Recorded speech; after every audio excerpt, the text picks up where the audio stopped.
अब केवल एक चरण का चुनाव बाकी है, 7वें चरण का, और उसमें यूपी में वाराणसी की सीट भी है जहां से प्रधानमंत्री लड़ रहे हैं। तो यहां बिहार में पटना साहिब की भी सीट है जहां से रविशंकर प्रसाद जी लड़ रहे हैं। वैसे तो आमतौर पर धारणा ये रहती है कि पटना साहिब की सीट है, पटना की सीट है, तो पूरी तरीके से अर्बन होगा, लेकिन हम एक गांव में हैं आपकी कंस्टिट्यूएंसी के।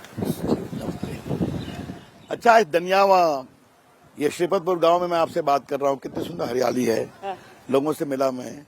फतुहा में गांव है, बाकी पटना शहर में बाकीपुर है, कुमरार है, दीघा है, पटना सिटी, ये सब शहरी क्षेत्र हैं। मुख्य तौर पर एक अर्बन पार्टी जिसे कहा गया था भारतीय जनता पार्टी को, वो आज 400 पार का दम भर रही है।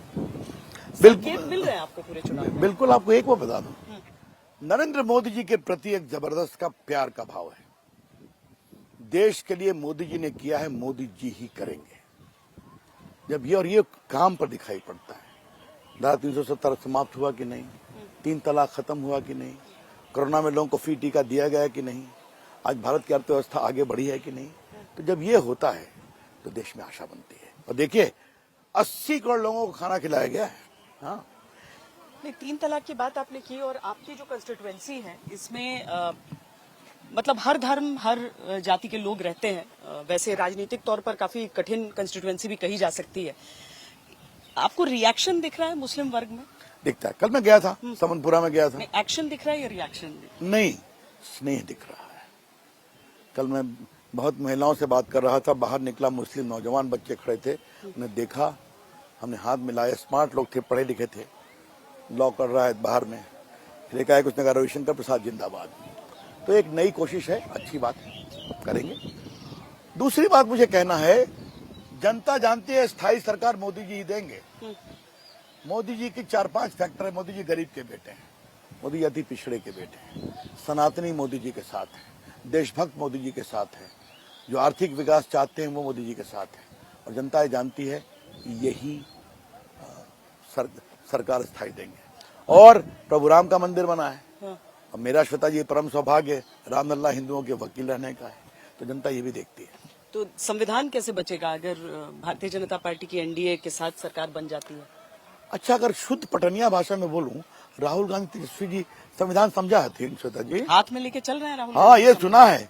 एक बार हाथ में लेके हम भी चले थे ना, कि ओरिजिनल संविधान दिखाया था। प्रभु राम की फोटो है, उसमें प्रभु कृष्ण की तस्वीर है, उसमें महात्मा गांधी हैं, उसमें शिवाजी हैं, उसमें राणा प्रताप हैं, अकबर हैं, बाबर औरंगजेब नहीं है। आपको लगता है राहुल गांधी जो प्रति लेके चल रहे हैं उसमें नहीं होगा? उसमें वो तो खैर, राहुल गांधी कितना संविधान समझते हैं श्वेता जी। एक आपके चैनल पर बड़े विनम्र भाव से कहूंगा, अगर वो फंडामेंटल राइट के चैप्टर को बता दें कि किस चैप्टर में है संविधान में, तो उनका लोहा मान जाऊंगा। छोड़िए उस बात को।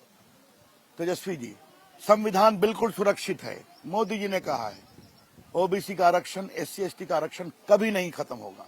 और इन्होंने कर्नाटक में मुसलमानों को ओबीसी बना दिया। ये इनका है वोट बैंक।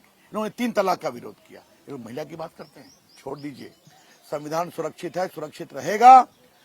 इन लोग का हताशा भरा ये नारा है। जानते हैं अब कुछ नहीं बचा, तो संविधान लेके चल रहे हैं। जो ओबीसी आरक्षण की बात कर रहे हैं, अभी नीतीश कुमार मंच से कह भी रहे थे कि ओबीसी आरक्षण का दरअसल उन्होंने शुरुआत की और उसे जो इंडिया गठबंधन के बाकी पार्टनर हैं वो चाहते हैं कि उसे ले। पर आपको लगता है कि इसमें बीजेपी अपना स्टैंड साफ कर पाई है? और ओबीसी वर्ग में ये बड़ा इशू है। ओबीसी के ऊपर हम लोगों ने कभी नहीं विरोध किया। वो होना चाहिए, तरीके से, ईमानदारी से होना चाहिए। और ये हम लोग का स्टैंड जानते हैं यार, कि ये मोदी जी ने बुलाया था लोगों से बात करने के लिए जब ना हो रही थी। लेकिन एक तरफ ओबीसी की गणना की बात है, एक तरफ ओबीसी के पॉलिटिक्स की बात है कि मुसलमानों को वोट बैंक के लिए सबको ओबीसी बनाओ, जबकि धर्म के आरक्षण नहीं अलाउड है। हाँ, जो पिछड़े हैं, अति पिछड़े हैं, वो आने चाहिए। आज मोदी जी पसमंदा की बात करते हैं, जो पिछड़े लोग हैं, ये सोच की बात है। लेकिन जो संविधान को झूठा दिखाने की बात करते हैं, उनके बारे में क्या कहा जाए? तो जिन स्टेट्स में ऐसा हो गया है, जैसे बंगाल को लेकर, हालांकि अदालत की तरफ से ही आ गई बात, लेकिन वो चीजें क्या आप लोग को लगता है कि अगर एक बार फिर सत्ता में आए तो उस पर? बिल्कुल। अदालत ने क्या कहा है, जिस तरह आपने सबको रेकलेसली ओबीसी बनाया वो गलत है। बात समझने की कोशिश करिए। ओबीसी का क्राइटेरिया है ना, इनकम क्राइटेरिया है, बाकी क्राइटेरिया है। How can you do? सब मुसलमानों को आपने ओबीसी कर दिया। तो उसको उन्होंने चैलेंज किया, नॉर्म को नहीं फॉलो किया। वो सही बात है, होना चाहिए। बिहार में क्या आपको लग रहा है इस बार? तेजस्वी यादव बहुत उत्साहित हैं इस बात को लेकर कि बहुत ज्यादा गेन भाई करेगी आरजेडी। दिन में सपने देखने पर कहाँ मनाही है श्वेता जी। 40 के 40 देखिएगा आप। 40 के 40 आपको लग रहा है? बिल्कुल, मुझे पूरा विश्वास है। नरेंद्र मोदी जी का एक बहुत ही छुपा हुआ वोट बैंक है जो जाति से ऊपर है, महिलाओं का वोट बैंक, लाभार्थियों का वोट बैंक जो जात से ऊपर है। आप देखिएगा। पटना को लेकर अगर खास तौर पर आपकी कंस्टिट्यूएंसी को, पटना साहिब को लेकर हम बात करते हैं, प्रधानमंत्री यहाँ आए, हमने एक बड़ा लंबा बड़ा सफल रोड शो उनका देखा। पटना साहिब भी वो गए, दर्शन की, वहां पे सेवा किया। यहाँ से आपको क्या संकेत, क्योंकि जैसा मैंने कहा कि ये बड़ा ही देखिए हर वर्ग की बहुत सही कहा। मैं 2,90,000 वोट से शत्रुघ्न सिन्हा को हराया था। मैं नाम नहीं लेता हूँ जी, अपने विपक्षी का भी नाम नहीं लूंगा, उससे बड़ी जीत होगी। इन्होंने पटना के लिए क्या क्या किया, आपने बहुत सही सवाल किया। पटना बाढ़ में डूबता था, हमने कहा आगे से नहीं डूबेगा।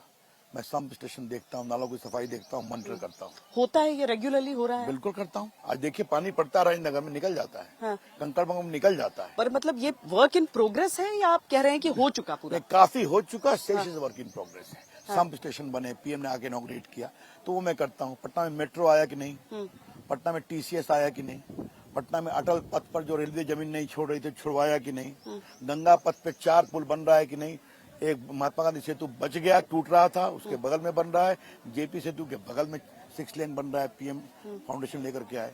तो मुझे पटना को और आगे बढ़ाना है। देखिए, मुझे तो अपना बचपन याद है कि नाइट लाइफ नाम की चीज सुनी नहीं थी मैंने, लेकिन मरीन ड्राइव जो गंगा पथ है दरअसल, वहां पर होते हुए मैंने देखा कि रात में जाइए, देखा ये कितनी गाड़ियां लगी रहती हैं। अच्छा लगता है मुझे, बच्चे मस्ती करते हैं, ये गोलगप्पे आपकी ही कंस्टिट्यूएंसी का हिस्सा सब है मेरी पूरा। कंस्टिट्यूंसी का हिस्सा है।